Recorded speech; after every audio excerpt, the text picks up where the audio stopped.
Hello. How are we doing? Are we well? That sounds positive. Good. So, I'm just going to get started. I'm a geek and I am proud. Give me a cheer if you're a geek. Interesting, because usually when you do that at a normal comedy club, it's just deathly silence. Gigs, in those circumstances, geeks just do not want to get involved. It's like, who's a geek? Shh, don't mention it, it's fine. So I'm a geek and I am proud, but if you're sitting in the audience tonight, you're going, how dare you? How dare you suggest I am a geek? How dare you? Guess what? You're a geek whether you like it or not. Because as far as I'm concerned, the word geek just means you have a passion for something, all right? For example, let's just do you as an example. Let's generalize. Let's say you're into football. You have a favorite football team. Don't shake your head. It's a fantasy. Go with it, all right? Some people just don't want to play along. So you like a football team, you follow the matches all the time, the league games, everything. You'll be a football geek, okay? Simple as that. Let's generalize, okay? Let's be more general. Let's say you, my dear, right? Let's say it's soap operas you like, because I saw you're a woman and I generalized, all right? Let's say it's I know, right? Let's just say, you have a very favourite soap opera and all the characters follow the storylines for years. You would be a soap opera geek, all right?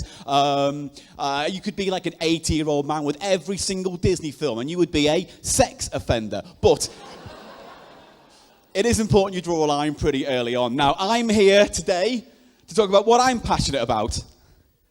God. Oh, and Ghostbusters. I am a huge Ghostbusters fan. Been a fan of Ghostbusters since 1984, obviously. Give me a cheer if you like Ghostbusters. Is the right answer. Here's an interesting question. Who liked the reboot? Get Out.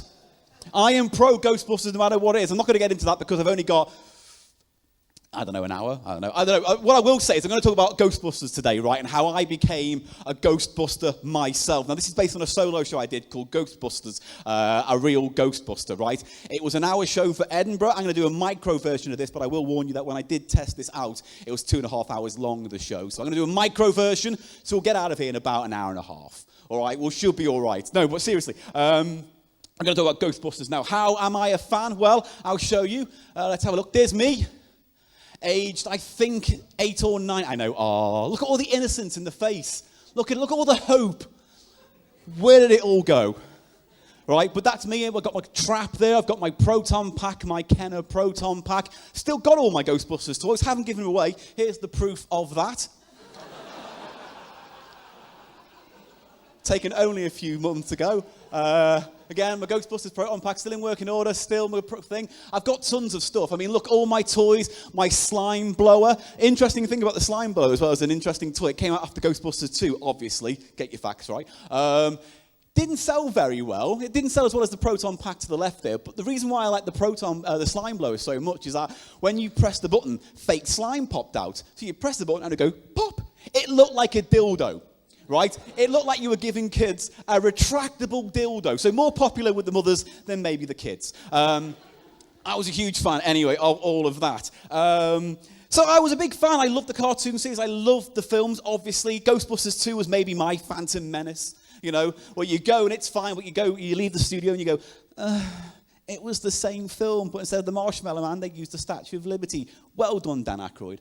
So that was my first film, and then I got into, when I was at school, I set up a little Ghostbusters club where we'd go ghost hunting called the Spirit Squad. Very clever child. What I did there was, instead of doing the no entry sign there, I did a triangle warning sign with a ghost in it. That's how progressive I was as a child. And we went ghost hunting, and we didn't see much, but we had little silly adventures, as kids of that age do. Now, as you get older, you put away childish things, obviously. Life gets in the way. So instead of going ghost hunting, you're dealing with student loans and all this kind of stuff. So Ghostbusters and ghost hunting kind of fell away. But then one show appeared out of nowhere and made me want to be that Spirit Squad youngster from my youth. And that show was Most Haunted. Oh, who knows what Most Haunted is? Yeah, that's the exact right reaction for that show, by the way. It's that, yes, I fucking know what Jeez. If you don't know, right, it's a show where Yvette Fielding, ex-Blue Peter presenter, and her ratty husband take camcorders to haunted locations around the UK and set up cameras to try and catch ghosts. 10 seasons and 20 live specials later, how many did they catch? Exactly! None. But if you want to see a show where a woman has a nervous breakdown in black and white on TV, Most Haunted is the show for you. I've got a little taste. I've put a little video together of what Most Haunted became. Because when it started out, I think it actually had the best intentions. It wanted to use scientific discovery, scientific method, camcorders, film, infrared, K2 meters, all that kind of stuff, and put it to good use to try and capture ghosts. However, it quickly devolved, and it quickly devolved into this. If it is, then show us. Show us tonight that it's really you. Please. Something just touched me! What's that noise? Oh, let everyone know!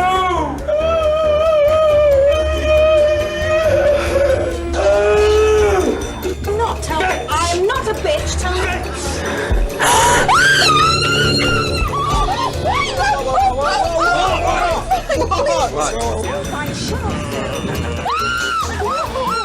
Come on, I want you out. You are going out. I cannot make it up yes, the you ladder just can. now. I cannot make it up the ladder! Calm down! Idiot!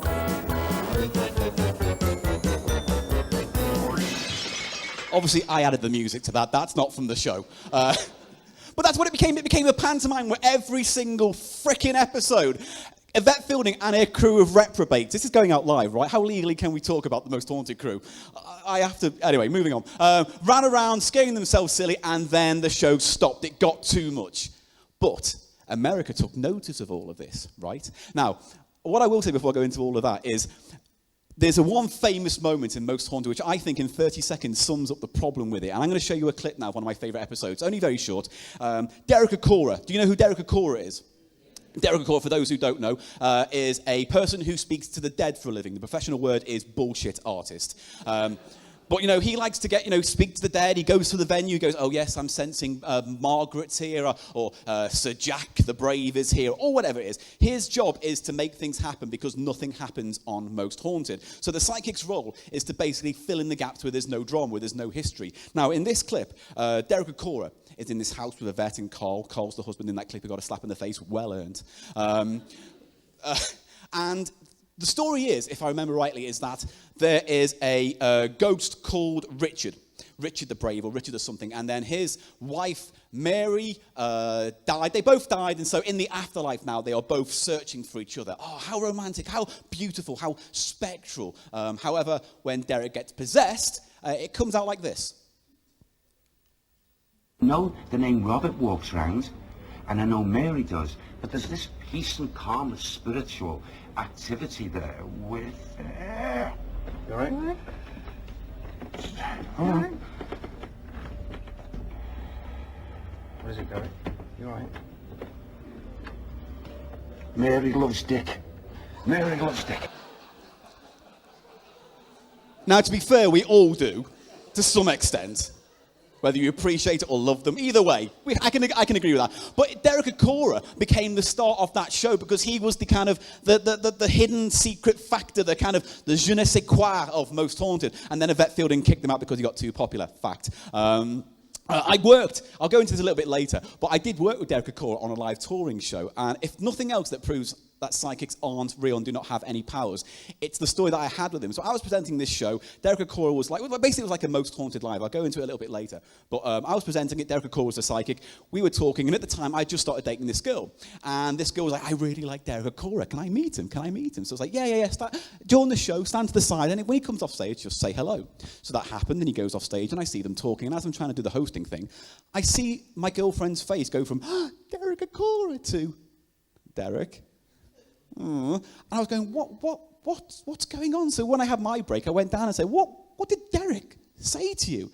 And she said, well, he says that I'm in, Paul, you're in love with me very much, and it's going to be passionate, and then we're going to get married in 6 months and have kids, and there's going to be 4 kids, and we're going to live happily ever after. And calm down.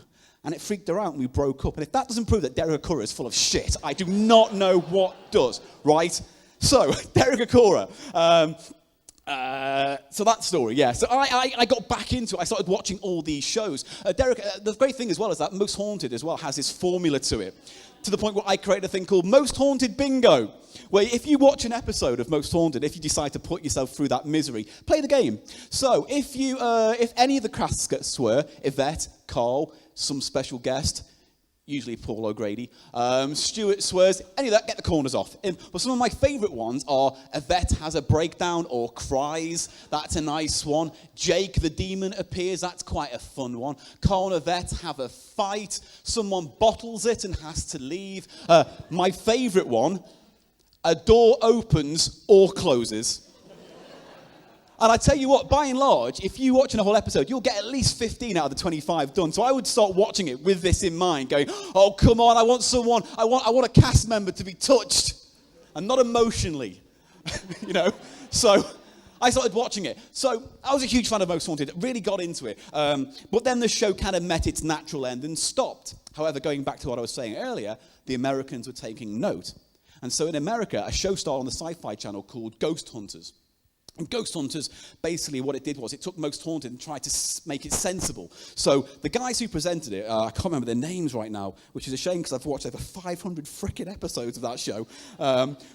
They were basically plumbers called TAPS, right? The North Atlantic Paranormal Society, I think that's what it stood for. And they would go from place to place to place to place to place hunting ghosts. Great TV. And there was no psychic involved as well. It was all science, it was all based on evidence, it was all based on tangible evidence. And it became a huge success. Now, the two guys who present that show now are multi-millionaires, to the point where now they'll go to a hotel, say, yes, it's haunted, get loads of coverage on TV about it, and then buy the hotel. Very savvy. However, that did lead to just a few knockoffs. Just a few people, a few channels, a few shows that would spin on the Most Haunted formula, or the Ghost Hunters formula. Just a few shows. And that's just a few of them. I'll go through a few of the ones, my favourite ones, right? If we go back, so Ghost Hunters, there you go, favourite ones there. Dead Tennant, nothing to do with David Tennant, calm down, Doctor Who fans. Spook School, that could be interpreted quite racially. What else? Ghost Hunters International.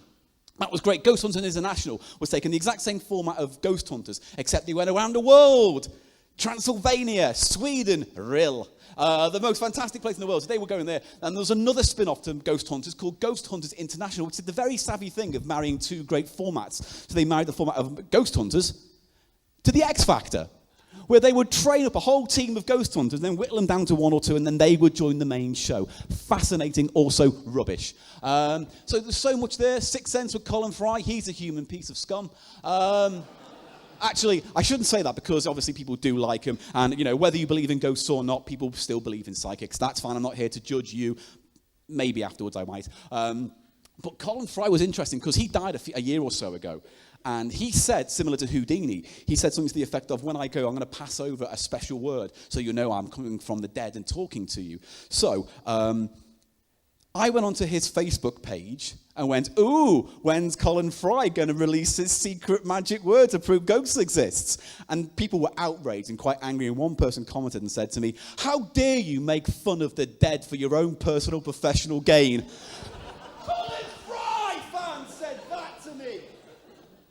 What else we got? Pet Psychic. I never saw that show, but Christ, do I want to see it. Antiques Ghost Show. Again, great title, never seen it. What else? The Haunting of. I won't go into this too much, but Haunting of is they take a celebrity and they talk to the celebrity about their favourite haunting. And one of my favourite episodes has Meatloaf on the episode.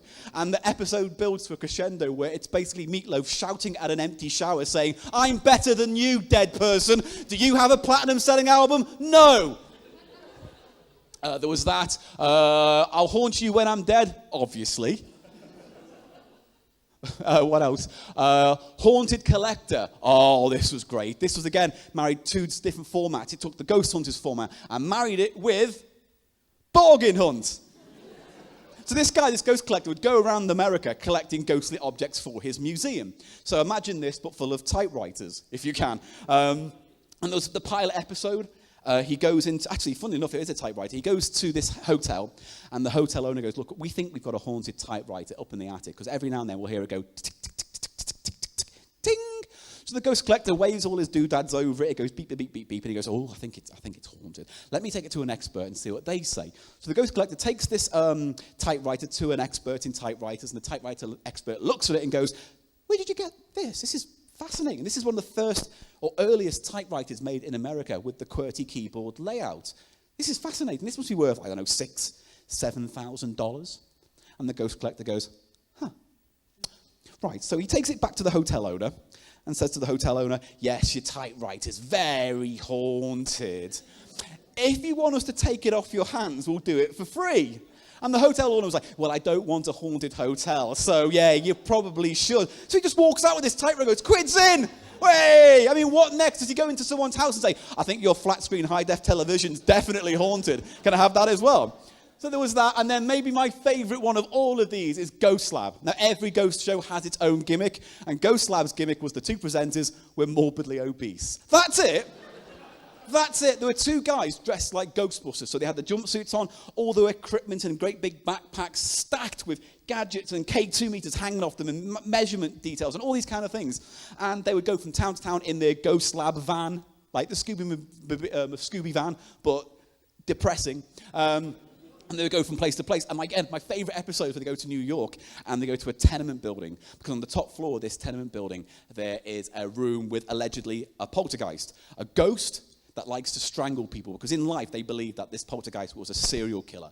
And he used to choke people in New York. And now he carries on in the afterlife the deeds he did when he was alive. So these two ghost hunters come into this building again, packed out, huge guys, big backpacks on, all their equipment, all their computers, all their gadgets. They go into the building and they see the major flaw in their logic. The lifts broke. And now they have to go up 18 flights of stairs. And seriously, the montage of them going, oh, God, oh, God, oh, was fun on a button, right? So they finally get to the haunted apartment on the top floor, and the first ghost hunter kicks the door in. It's all very dramatic, and he steps through onto the threshold of the apartment, and within 3 or 4 seconds, he goes, oh, God, something's crushing my chest. And I'm thinking, no, what you've done there, mate, is you've confused supernatural with cholesterol. Similar things. So all these shows I really love and adore. I really do love them, and I got obsessed with them to the point where, to cut a very long story short, I had a massive mental breakdown and tried to kill myself. Comedy! So I went through this whole process of going to counsellors and taking the drugs and seeing the doctors and all the kinds of things I thought would help me get a better mental frame of mind. And nothing was really working until one doctor took me aside and went, listen, what you might want to do is get an activity, get something that gets you out of the house, meeting new people, get you out of your comfort zone, get you out of your miserable little flat, and get you meeting people. So he said, well, why don't you do a sport, an activity, get out of the house? And I was like, I think I might go ghost hunting. So I started going ghost hunting. And I started joining all these ghost hunt groups. And I went around the UK going to asylums and cemeteries and hospitals and hotels and all these kind of weird and wonderful places hunting for ghosts. Now, what I say with this is, when you watch a show like any of the ones I've listed, they're all very dramatic and very scary. However, ghost hunting in real life is not like that at all. In fact, I like to compare it to fishing. Ghost hunting and fishing. Seriously, very similar activities.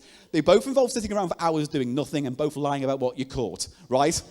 So that's it in a nutshell. So I started going ghost hunting, and I really started enjoying it. Loads of people. The thing is, you'd think, who would go to these things? Lots of people would go to these ghost hunts, not just weird little awkward nerds like me. There were like families who would go, hen nights, stag parties, all taking part. Because there's paranormal tourism now, where for about £30-40, you can spend the night in a haunted venue with experts. They give you all the gadgets you've seen on the TV, and you get to run around in the middle of the night, 3 or 4 in the morning, hunting for ghosts. It's kind of fun. One of my favourite places I went to was a place called the Hellfire Caves, I believe. I've got it here. Yeah, here's an image of the Hellfire Caves. It's in West Wickham. The backstory to it was, in the late 1500s, early 1600s, religion was a big thing in this country. So if you weren't Catholic, you were in trouble, right? So one guy called Lord Dashwood decided to go, you know what, sod that. I like orgies. I'm going to have orgies. So he built, in this chalk hill in West Wickham, a place called the Hellfire Caves. This is the big area of it. And the idea was that you could go there if you were privileged. And American presidents went to this as well, and all kinds of things, and they'd have orgies, and people said there was black magic, but that was all just fear-mongering. By and large, it was just a place where very rich people got drunk and fucked each other. To the point where, to prove how Lord Dashwood was so so ingrained in this idea of having a sexy, spooky party is that the actual design of the Hellfire Caves resembles male and female sexual organs. There you go.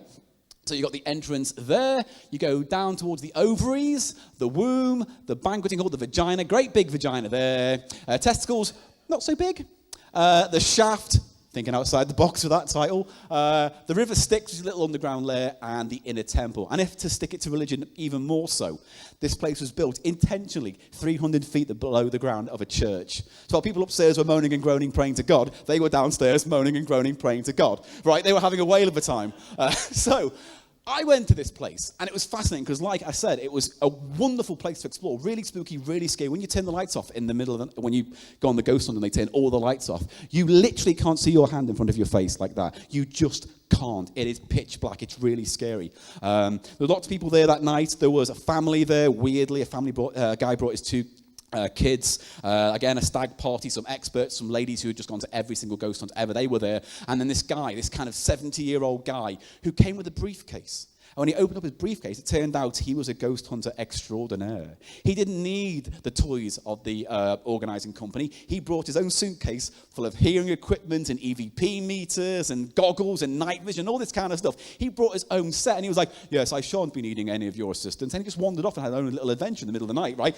So he wandered off. And so at this point, I hadn't gotten over kind of my fear of the dark. So I was kind of braving myself to do what I could. So at about 2, 3 in the morning, I found myself in the hidden temple. Everyone else had gone off and were hiding around the room and were doing a Ouija board session at that time. So I was left alone to kind of be by myself. So I'm there in the inner temple, it's pitch black, and everyone else had gotten all their gadgets. So some people had the meters, some people had the goggles. All I could get were the hearing enhancers. Basically headphones you put on your ear, obviously, and you wave the little wand about, and it would improve your hearing by, I think, like 40 decibels, whatever it was. It basically doubled your hearing, so you could hear every single whisper, every single movement, every single breath. So I'm standing there in the dark, alone, and for about half an hour, nothing's happening, and the fear's subsiding and the boredom's kicking in. And then, as I'm about to give up, I hear this voice go, stop. So I stopped, because it was freaky, and it sounded scary and decrepit. And I thought, no, I'm going to conquer this. And I went, hello? And then I heard this voice again in my ears go, stop. Okay, little thought came out. I was a little bit scared. So I thought, you know what, I'm going to try and follow the voice. So I started moving, and the shuffling of my feet was being picked up by the hearing. And then I got halfway up the shaft, and the voice went, stop. So I stopped, right, quite quickly. And I went, hello, stop. So then the voice was so close to me, I thought I could reach out to it. So in the pitch black, I can't see a thing. My hand just raises, and I'm shaking, and I'm fearful. And I reach forward, and my eyes are closed, even though it's in the dark. I edge forward, and then on the tip of my fingertips, I feel this cold shoulder in the dark. And I went, ah! And then a 70-year-old man wearing hearing enhancers also went, ah! Because it turned out that old man who had the suitcase had wandered off himself, and we were chasing each other around the shaft half the night, both thinking we were ghosts. And the saddest sound you will ever hear in your life is the sound of a 70-year-old man thinking his time is up, right? The scariest thing. He went home in an ambulance. No, he didn't. You don't take him home, you take him to a hospital. So that was one of my adventures, right? And because I'd been on so many of these, I became a bit of a I wouldn't say celebrity, but lots of ghost hunter people knew me. And this production company came towards me and said, listen, you're a comedian, you stand up, you've presented. Would you like to host a Most Haunted style show that goes around all the theatres in the UK and does live ghost hunts? We lock the audience in, we do the Ouija boards, the table tipping, we get the psychic on board, we get it all on. This is where I met Derek Akora. And the show became known as Psychic and Science. Now, to give you an idea of the content of the show, look at the size of the word psychic. And then look at the size of the word science, right? That gives you an idea of what the ratio was between rational and irrational thought. There's me, looking all trendy, aren't I cool? There's one of the psychics who was on the show with me. In there is a guy called Richard Felix. He was well known on Most Haunted. He was a historian. He was the person who would go, oh yes, this building was built by this guy in this year. he was there to be the historian, and he was on our tour as well. There's Denise there, again, one of the co-hosts of the show with me. We'd all worked together ghost hunting around the UK, but I love Richard Felix so much, because he's wonderful and warm, but he's batty as hell. And the best story I like to hear and tell about Richard Felix sums him up perfectly, because we were talking about what he likes to get up to, and he was saying, yeah, you know what? Richard Felix tells this story. He goes, yeah, you know what? One year, because the friend next door to me owns a farm, I thought I'd hang my own goose. You know, I'd pluck my own goose and have my own goose for Christmas. So he asked the farmer for the goose, and the farmer went, what you need to know is, when you do it, you've got to hang the turkey or goose upside down, so all the blood drains to its neck. Once it gets to there, you break its neck, you chop it off, you bleed it out, so put some plastic down, right? You bleed it out, and then once it's gone, you can pluck it and eat it. To cut a very long story short, the turkey escaped, and he almost burnt his house down. So we went around ghost hunting, and it was really fantastic. The first show was really weird, though. It was in Weston-super-Mare. Yeah, the elderly hang around there. So good high percentage of ghosts, I would have thought. We did the show, and then in my earpiece, the producer says, just so you know, we've got religious protesters outside saying this show is evil. And I was like, yes, awesome. How awesome is that, right? So I thought in the interval, I would go out and just say hello to them. So I went outside expecting to see a whole mass of miserable old people. And I was right. It was basically 4 old ladies holding Bibles, all just basically chanting and doing the Lord's Prayer over and over again. And I went up to them and went, listen, why don't you come in and see the show? It's not evil. It's good. We're talking about the science of ghost hunting. We're talking about ghosts, all the kind of things you need to know. It's not an evil show. And one little old lady, no word of a lie, walks up to me and spits in my face. And so my instant reaction was just to go, it burns! So anyway, yeah, we went around the country, and then we went to a place, I think it was Leicester, and on the journey up to the venue, in the van where we were all in, we get a phone call from the venue saying, we want to cancel the show. Why? Well, we've had our religious ghost hunting group in, which is a complete oxymoron. And they've caught an image of a ghost, and everyone's freaked out, and they think you're causing dark things to happen. So we don't want that in our theatre. We don't want any evil presences. So they want you to cancel the show. We think you should cancel the show. And we said, well, before we cancel the show, can we see the picture? So we get there, and they say, look, here's the picture they took. Would you like to see the picture? Good, because I'm happy to have it. Here's the picture of the ghost that they showed us. No, not that one. There. Can you see it? Can you? If you can't, it's just there in the theatre. You can see the black hair and the face and everything. It's very, for a moment, it freaked us out, right? Until I thought, hang on, very familiar looking ghost, right? But then it occurred to me, there's something wrong with this picture. Do you know what's wrong with this picture? The ratio, the shape of it. Because basically, you're looking at it there, and there's the ghost standing on one side, but it's at the back of the theatre. So that's landscape. It should be portrait, because that's the upper circle. So if you want to look at it in the correct dimension, it's like this. So now the seats are there, the upper circle, and the ghost is now floating horizontally in the air, as if it's about to do some wacky panto cameo, where it just pops into the side. So I went, listen, I've got an idea. What I will do is I will go out and take the exact same picture and bring you back a ghost. So I went out into the theatre, took my camera phone out, took a picture, brought it back, and went, is this your ghost? And they all freaked out, because I'd managed to cast the exact same image. And they went, oh my God, how did you do that? And I went, it's an app on my phone called Ghost Cam. You can add any ghost to any picture you like. For example, here's me holding a ghost. With the Ghostbusters 2 clock I made when I was 16, highlight of my career. Here's me and Richard Sandling and Mark Price and a ghost. Here's me with Pat Sharp and a ghost, right? So we went out and did the show, and it was fine. And then again, to cut a very long story short, the tour ended, and it ended quite badly because the producer of the show decided to run off with all the profits. All the profits. We're talking thousands and thousands of pounds. And we've been touring for a while, so none of us were getting paid. The acts weren't getting paid, the experts weren't getting paid, the tech crew weren't getting paid. We were all freaking out. And I remember we had a really horrible meeting where it was me and a few sidekicks, and we were all sitting around arguing whose the blame was. And I remember one sidekick said, oh, I didn't see this coming. I was like, you are a psychic. And then that psychic stormed out. And then the other psychic went, oh, I didn't expect that. And I was like, what kind of psychics are you? Can you not? So anyway, the tour ended, and it was all very sad. But when people say to me, do I believe in ghosts? I'm honest, I don't.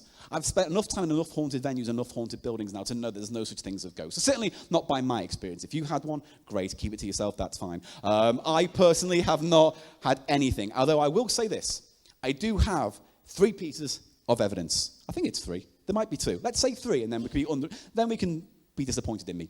The first one, actually that picture probably counts as one, but the first one was when we did a ghost hunt in Portsmouth at a fort on the coast. And it was interesting because we were down there, it was like midnight, and then in the middle of the night, when we're doing a ghost hunt in the silence, we start hearing this ba-ba-boom, ba-ba-boom. And I was like, well, what is that? Is it cannons? It sounded like cannons. So I called up to the people. Is someone firing cannons out there? No. So I'm going to play you the clip of what we heard. Now, I've had to adjust the level so you can hear the booms. So it's not particularly funny, but this is the one piece of evidence that I've got. Oh, no, I've got to tell you this story. All right. That's the third piece of evidence. I knew I'd remember it if I saw that picture. Should have made a note of that, Gannon. The first piece of evidence I can't share, right? So I'll tell you for why. A friend of mine goes, you're a ghost hunter. All right. I've got evidence. I captured it on film. All right. So I sat down with him and he goes, listen, I only want to show you this because I can't show, but I think it's proof of the afterlife. And I was like, okay. So he puts in a videotape, me and him sitting down, and then I get to see him bring a lady into his bedroom, right? They undress, and they start having the most violent bouts of sex I've ever seen. And he's pounding at her for 15 so minutes. There's sweat, there's all kinds of filthy language being called. At the end of the video, he goes, did you see it? And I was like, no! Of course I didn't see it. It was in the background there. I was distracted. So I can't show you that video, obviously, because I don't have a copy, but I do have an artist impression there. So I drew this myself with pens. So yeah, in the thing, there's the fish tank. He's giving it, she's having a good time. He's surprised. I don't know why he's grabbing it by the way. Anyway, the point being, behind the curtain, there was this figure. When we watched it back, you see this figure in black, almost a shadow, just step out behind the curtain and then step back. And it was the freakiest thing. But you can't put that on the One Show. You just can't. So that was one of those kind of dirty little secrets that I'm going to have to keep. The second one was in Portsmouth. We went to a place at it was a fort, and we heard the bangs and everything else. So now I'm going to play you that audio. Again, I've had to adjust the sound, so it does get a bit distorted, but hopefully you'll be able to hear the booms and the bangs that we all heard that night. Signals available.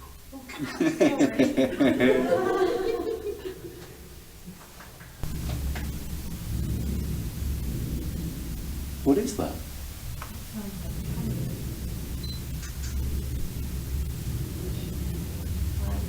Why are there cannons? You'll see what that is. What is that bang? Seriously? I sound very frightened, don't I? The cannon. But anyway, yeah, it was the loudest thing. That really doesn't cover it, because when you were down there, it sounded as though there was someone firing cannons. And then when we asked later what it all might have meant, they actually said, well, do you know when you were in there, you were in the armory. You were in the place where they actually fired the cannons for the ships coming in during the War of the Roses or whatever it was. I'm not great at history, that's Izzy's job. But yeah, it was fascinating, and it was loud, and it was the loudest thing, and no one would explain it. It wasn't fireworks. Everyone swore blind upstairs that they didn't hear it and they weren't making that sound, so there was that. But my favourite bit of evidence might be this last one. We were doing the tour, Psychic and Science. We went to Aberdeen, Inverness, and it was great. The whole audience were into it. The audience were getting involved and really committed to it, and they were doing a seance. And during the seance, the psychic was going, I'm getting this sense of a girl. Before this theatre was built, I get this sense of a girl who used to play here, and she died on the self-same spot. So I'm doing the talk, and I'm saying, oh, it's very interesting. Bullshit. And then, just here, because imagine this is the stage, and there was like 700 people. And I'm standing here, and then, just floating above, I hear this little girl's voice go, la, la, la. And initially, I ignored it, because I thought it might have been in my head. And then the whole audience started murmuring, going, did you hear that? Did you hear that? Did you? And I said, did anyone else hear that voice? And they all went, yeah, it was all very exciting. And I was like, okay, out of interest, where do you think that voice came from? And then 700 people all at the same time pointed to me on the stage. And it was the freakiest thing, because here's what I usually was trying to do. I was trying to record as much as the show as possible. Didn't get round to it, apart from this one night, where I had my little recorder on the stage, and I caught the sound. So I'm going to play you back what we all heard on the night. What you're going to hear is now someone at the psychic asking a question, and then you're going to hear the little girl singing little voice, and then I'm going to loop it just so it isolates that one part of the sound. So here is that clip. Were you accused of something? Did you do it? No.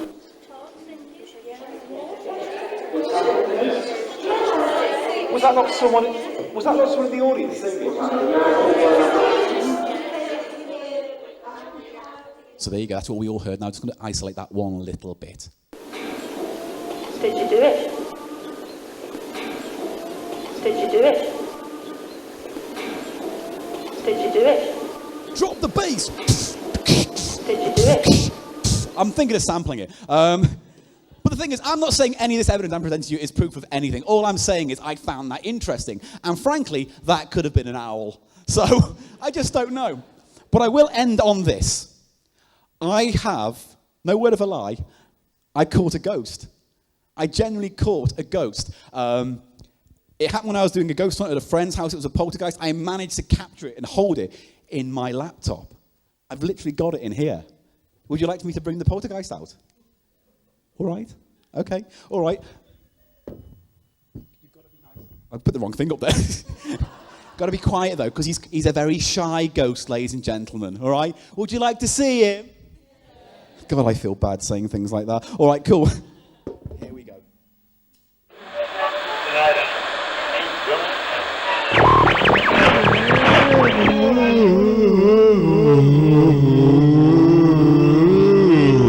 Remain seated, foolish mortals. I am an evil poltergeist. I have broken through from beyond the grave to tear your souls apart. Unfortunately, I am unable to perform my supernatural duties due to an accident at work. I dropped a ladder I'd been levitating and broke my ghostly hands. Claims Direct helped me receive over £4,000 from my employer. And with that money, I've been able to hire some home help. This is Nigel, my home help from hell. Without any further ado, let the horrors commence. See me somehow move these books. Are you scared? Now, shiver in one of my unexplained cold spots. Now, look on in terror as I smash this priceless plate into smithereens. See me smash this plate! Oh, just leave it, Nigel. Oh, epic fail, Nigel. Finally, witness me deliver one of my trademark petty physical assaults. Oh, just do it, Nigel! Yes! Right in the face! I am out of here!